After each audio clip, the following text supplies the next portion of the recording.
Okay, I just want to say I was not on the grassy knoll on November 22nd, 1963. I was in 4th grade with Miss Brandt.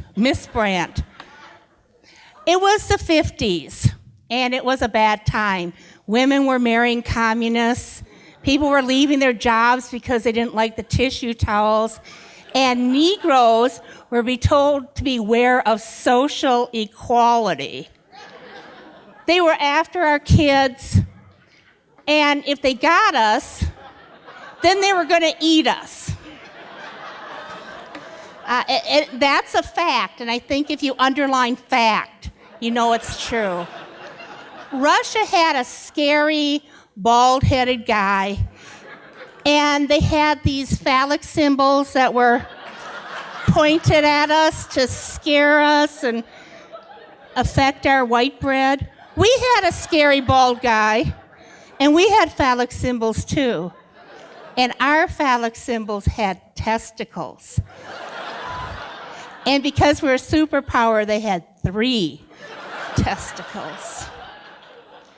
The Soviet kids were kicking our ass. They were bathing with handsome men. They were shooting each other in the snowbank, and it looks like they were selling insurance. In the U.S., we were in bomb shelters, wearing gas masks, and hiding under our desks. Except for that kid in the back who I think has given up all hope, and he's just praying. Well, here comes John Kennedy, the face of youth, and Richard Nixon, who was apparently running on the no oral sex bandwagon. Kennedy wrote an article for Sports Illustrated called The Soft American. If you wrote that today, it would be in Cosmo, and there'd be 7 tips on how to harden up that soft American. So the horror begins when they start the official U.S. physical fitness program. They bring in Bud Wilkinson, who was from the University of Minnesota, a star football player, and the whole world was involved. The ad council, Yogi Bear, who was, giving up his picnic basket, and Superman. Superman got involved too. It was big. It was a big thing. Meredith Willson, who wrote The Music Man, wrote this song called Chicken Fat, and they sent it to all the public schools, and we would go to Fayette, and we'd have to give that chicken fat back to the chicken, and don't be chicken again. Then they came up with the worst thing of all, the Presidential Physical Fitness Award.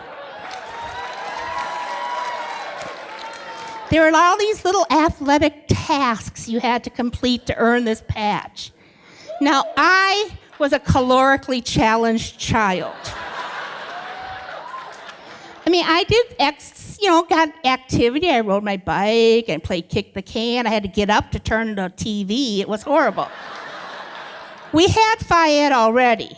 We learned to walk like zombies. We did square dancing, which is a task I knew even at 7 I'd never use. And we were in training for the Hunger Games, apparently. The first thing they did was weigh you. And for the fat little kid in the class, this was horrible.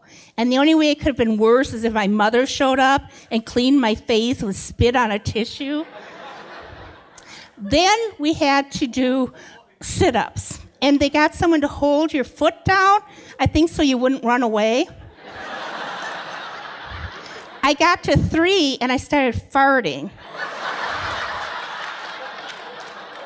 Then they had the rope climb, which is actually a talent that is even less useful than square dancing, unless you're a superhero or a thief.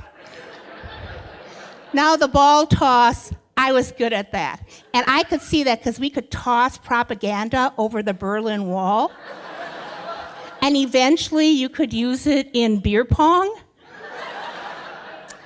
So, despite all my problems, I finally got the Presidential Physical Fitness Award patch. I got it for $1.50 on eBay. Thank you.